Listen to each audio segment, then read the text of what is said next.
Hey, oh, hi. I was totally grooving to the music. Happy half hour.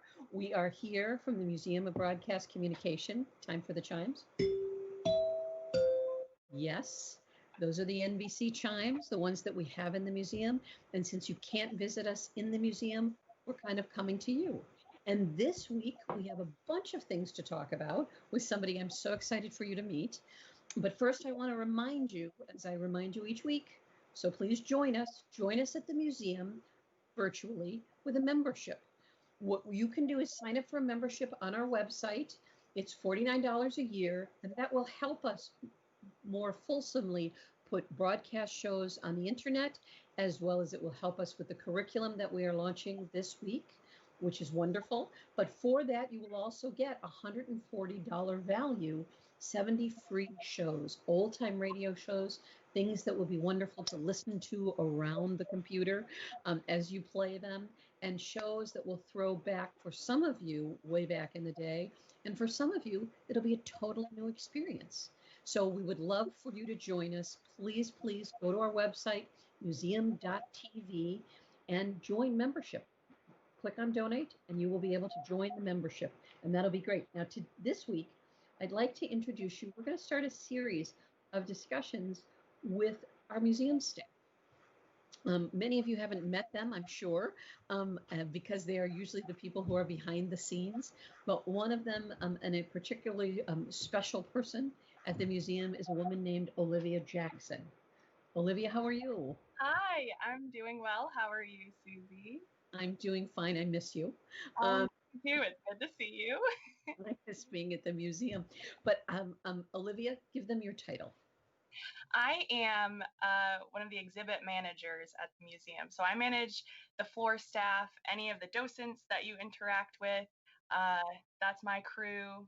I miss them a lot too, honestly. Great group But of yeah, people. gift shop, box office, that's me. So, and you predate me, right? I've only been there since August, but when did you start? Tell me a little bit about that. Yeah, I started in October of 2017 when we had the Saturday Night Live exhibit. But yeah, I've been there almost 3 full years now, which is crazy. I have worked at the museum pretty much as long as I have lived in Chicago. Wow, I didn't even know that. That's great. Yeah, So this Saturday Night Live exhibit was pretty big, right? It was 3 floors of the museum, and it was a lot to wrangle. There was a much larger staff there yeah, just by virtue of the space we had to cover, correct? yeah. Mhm. I think, gosh, there must have been 20 or so of us at one point. Uh, Mhm.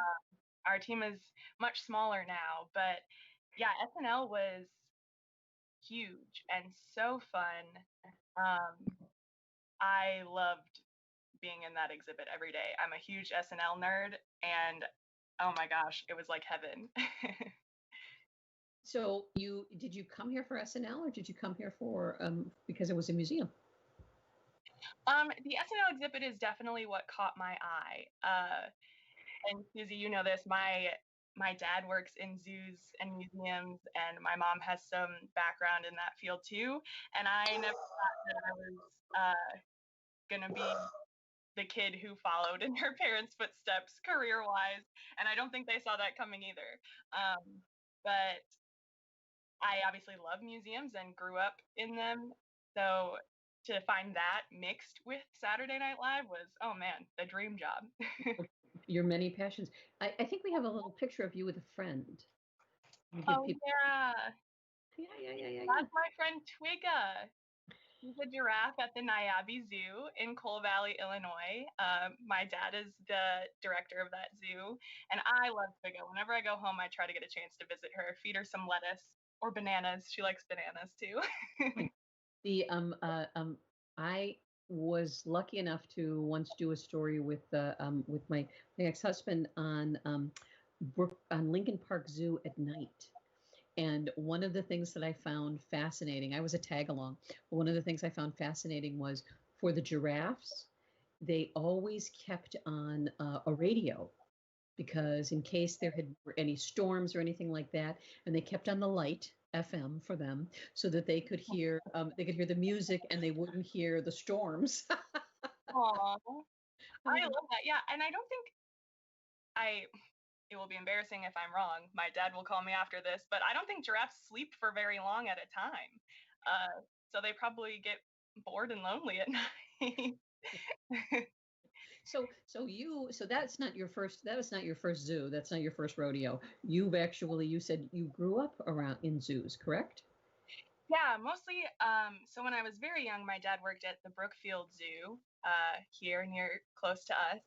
And for a lot of my life, he was an aquarium curator in Dubuque, Iowa. I grew up in a tiny town in Iowa called Bellevue, and I miss it. It's so wonderful there.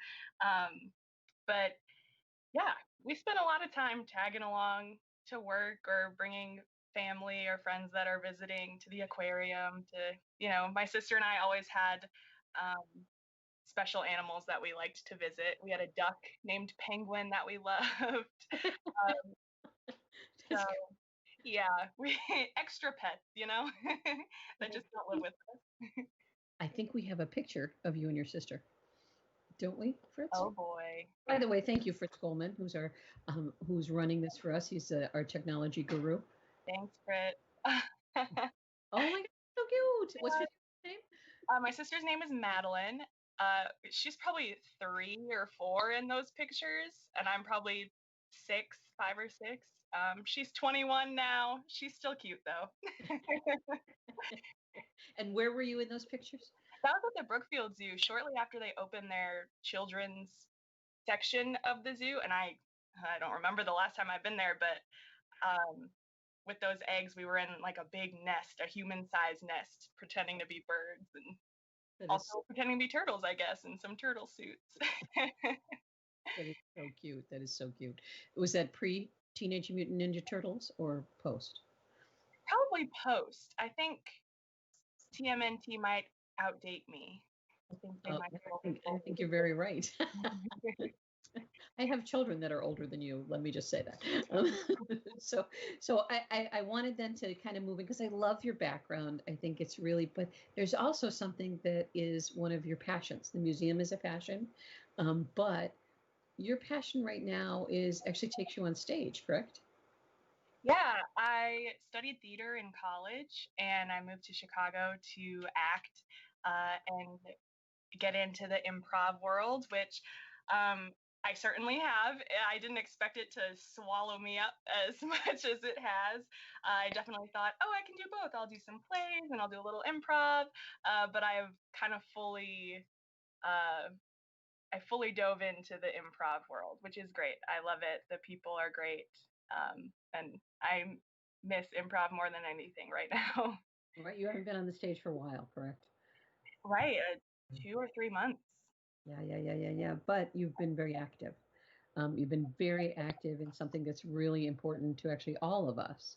And so, one of the other reasons why we wanted you here today to kick off this is we really wanted to talk about what you're doing at IO and what you're doing for Chicago and actually for the improv world in the work that you're doing. So, could you talk a little bit about your work at IO on you're on the diversity committee, correct? Yeah, so I was a diversity scholar at IO starting in 2018. So I got to go through all their classes and I met my best friends doing that program. Um, and then after that, I worked with their creative director and some other folks just trying to make that scholarship program better and more fruitful as far as getting more people of color in the door and also getting them to stick around, just making IO a more welcoming place for folks who are not the typical improviser, the straight white man wearing flannel, to find a home in that building. And is that the idea that improv is more the habitat for white men? Is that Yeah, for sure. I yeah, it going through classes, it was that was definitely definitely the vibe at IO. And it happens that way. I think that there's a lot of privilege that goes into being able to pursue a career in the arts, yes? especially theatrical arts, just because you have to be able to make time to work for free and make sacrifices in your day job. So it is it can be a really privileged world, and that along with that comes straight white men, you know? um, so I was working with the diversity board there, and then recently some newer folks who were looking to get started in the scene reached out to me, and my friend Daniela, who has also done a lot of great work in that building.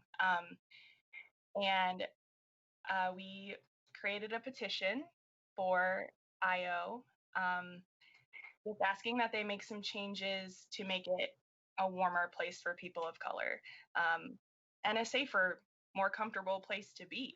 I think right now we have the eyes and ears of people in power, particularly white folks in power.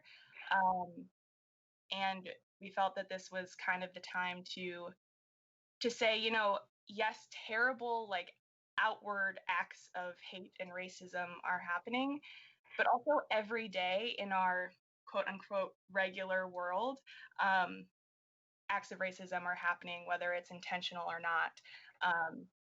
And I think, fortunately slash unfortunately, um, people are learning a lot about institutional racism right now, and finding that places that they love and spend a lot of time at are also guilty of it. And we at the museum are also one that we are moving to change as well.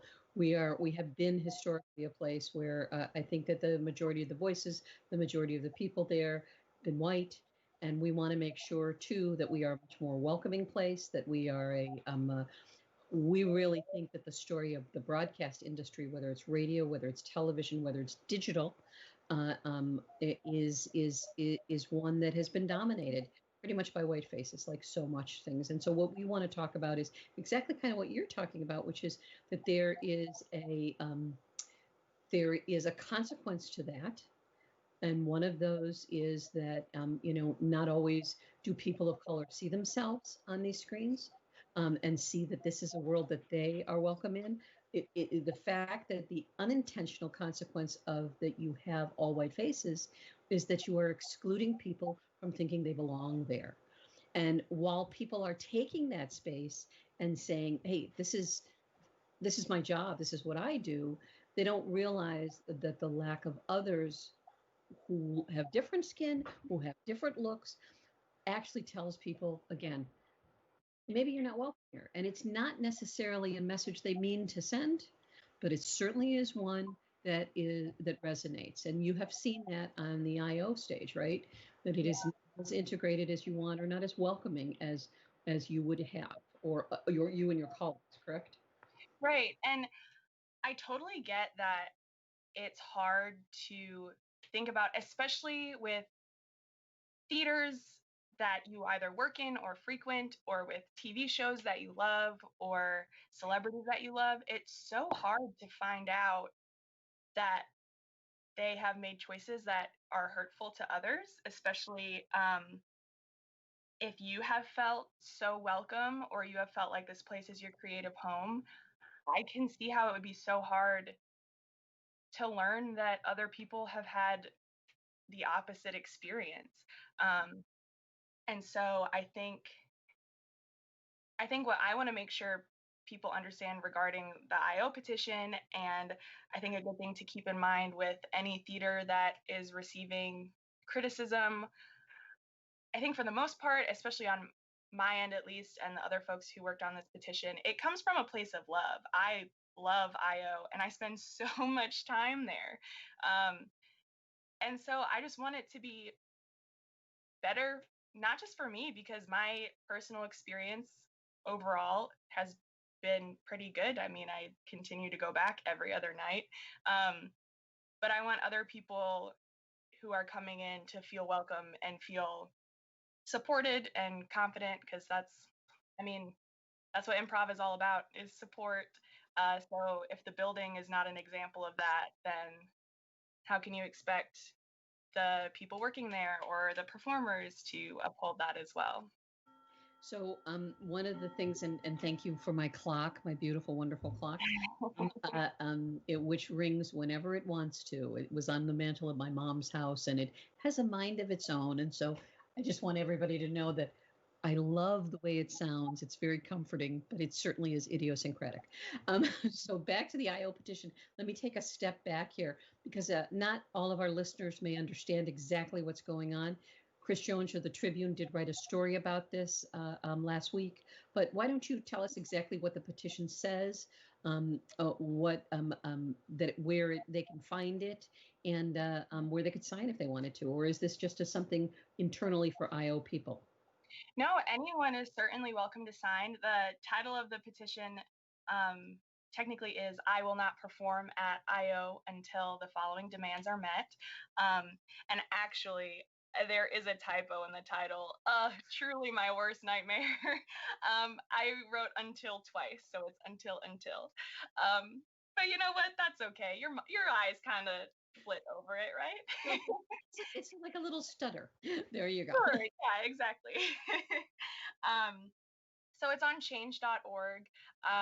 Yeah, if you're able to find the Tribune article, or we can link it in the comments of this video. Please sign. It has almost 2,500 signatures right now, and it's been exactly a week since it's been out. So it's been really, I don't want to say cool, to see all of the people reacting and signing it, and kind of sharing their personal stories, because, of course, I wish that there were not so many stories to tell. But it's been, I guess the word would be powerful to see the reaction to it. So the petition's on change.org, and it outlines 4 requests initially. And so when you sign the petition, you're saying that until these 4 requests are met, I will not perform on an IO stage. And what are the four? What are those for, Olivia? Yeah, so we're asking that for an apology from Sharna Halpern, the co-founder and current owner of IO, which she has released a statement about. We ask that for a new decolonized curriculum. So kind of making the classroom setting a more inviting place for people of color. IO is built on kind of following your instincts and saying whatever you want. But a lot of people, particularly women and women of color, are kind of conditioned to second guess everything they say and really think before they talk. Right. So we just feel that there's some work to be done there. Also, diversifying the roster of teachers, because as a student, when you see people who look like you in that kind of position, it really lets you know, like, okay, I can do this too, and this is a place where I belong. And then, so there are 7 total. And the big one, I'm so sorry, is that we need IO to hire a diversity and inclusion professional, someone who works full time and can really take over the majority of this work, because up until now, it's really been based on a committee of volunteers who are leading the charge, working on the diversity scholarship and kind of making sure, kind of keeping the building in check as far as the lineup of shows, etc. And their IO's creative director, Kevin, has also had to do a lot of work regarding this, but he already has a full-time job, so this has kind of been tacked on to other people's responsibilities. So that's really the big one, is a diversity and inclusion person. And that I something that people people push back at. Why do we need this? Why do we need that? But isn't that something that can happen organically? Which is just a ridiculous statement because it hasn't. It doesn't. And their diversity does not happen without intentionality behind it. Just as you measure the money that comes in and goes out, you have to look at the measure of your commitment. What is the measure? How do we, when we are hiring somebody? Are we including people of color in the interview process? Are we actually making sure that there's access to understanding what's going on. Can they find this? If it's through the regular channels, is this where I'm going to make sure that what are the regular channels for you as an institution? And if those channels do not go out into communities of color, then you are not reaching. They're not going to hear, they're not going to find out, they're not going to see. So again, I love the intentionality of this because it's been it's something it's so crucial. It is just so crucial. And if we don't change things, you know, and we don't have somebody, I have always believed that I get more things done. And I know I've said this to you before. I invite you to have the nag factor with me, Olivia. The nag factor, unless we know, to get something done. I don't think there's anything wrong with nag. I think nag reminds people, let us stay on course. Let us move ahead. And if you spend money on a person who is dealing with diversity and inclusion, your budget is a moral document. So your budget shows, if I'm spending money on you, this is our value, right? This is what, so I love that that's part of it. It's not just let's leave this to chance. It's make this happen. Yeah, Let- that's a great way of putting it, because I think an issue that a lot of people have had with not just IO, but many theaters in general, is that, where you spend your money and where you spend your time shows what your priorities are. And, in theater, it's money is an easy excuse, because money's tight when you work in theater. But you really, we are really asking them to prioritize diversity. And that's so the second half of the petition is items that cannot happen until they have performers in the building, and one of which is actively recruiting, um, and doing some outreach in the city, taking programs to schools in underserved communities, and really just introducing the art form to kids who may otherwise would have never heard of it. So many of the comedy theaters in Chicago are on the north side, but IO's in a great position. It's right by the red line.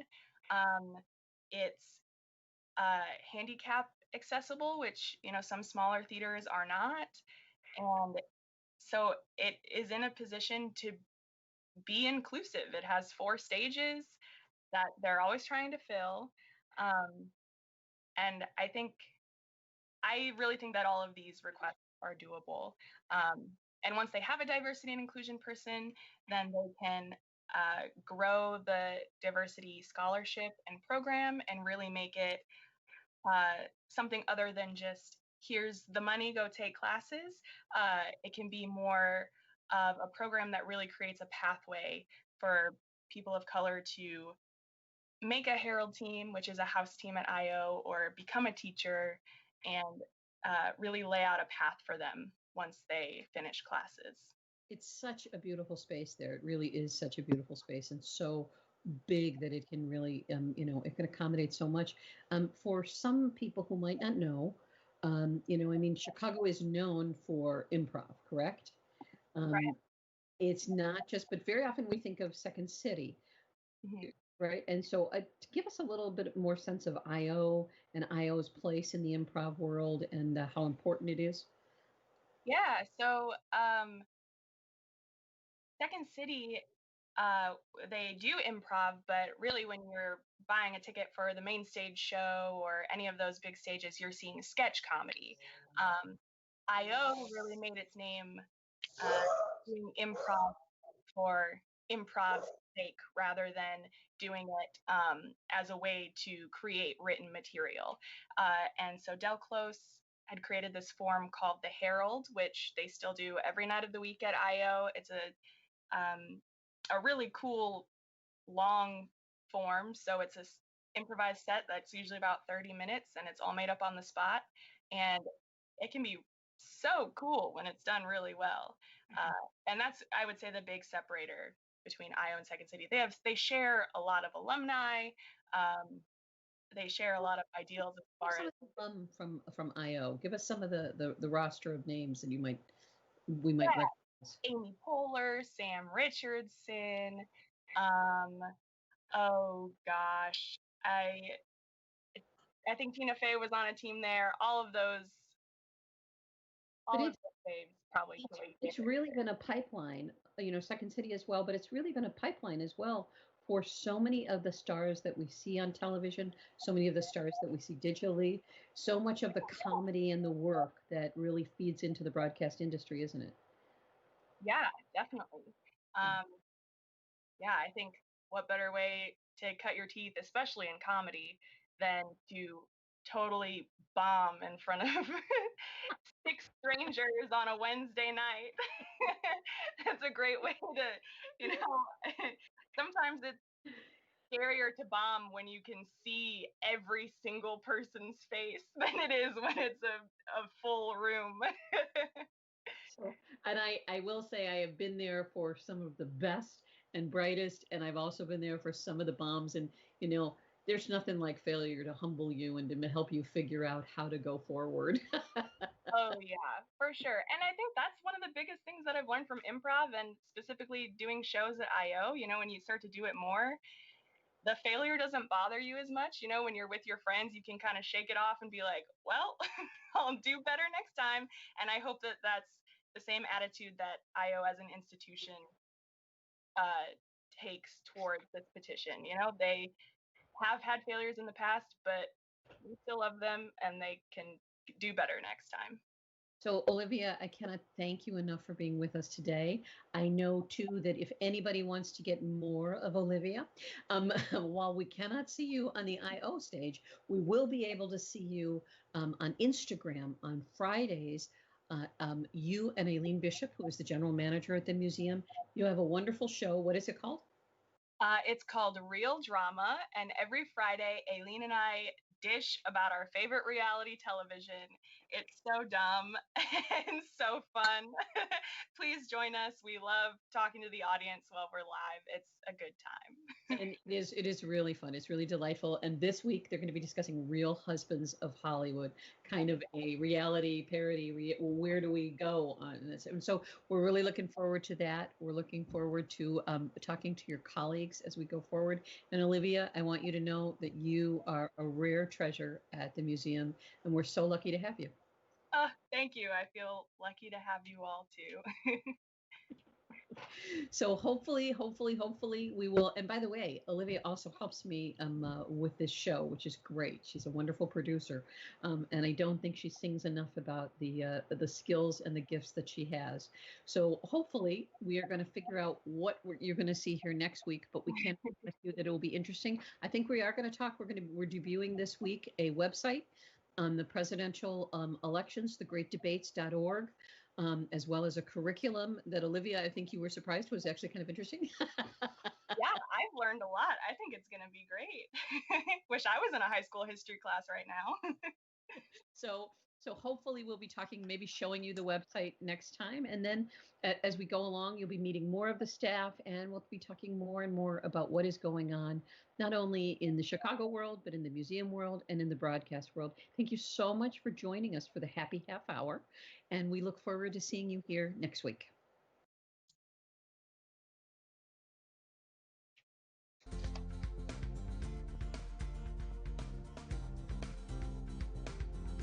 Oh, I guess you can hear me. Huh, my microphone came on. Okay. Did you hear my dog bark? Yes, we did. Oh, I thought I muted my microphone. I'm sorry about that, guys. No, that's okay. Well, the minute I figured out it wasn't Olivia's and I knew it wasn't mine, I was just like, okay, we can go ahead. Nobody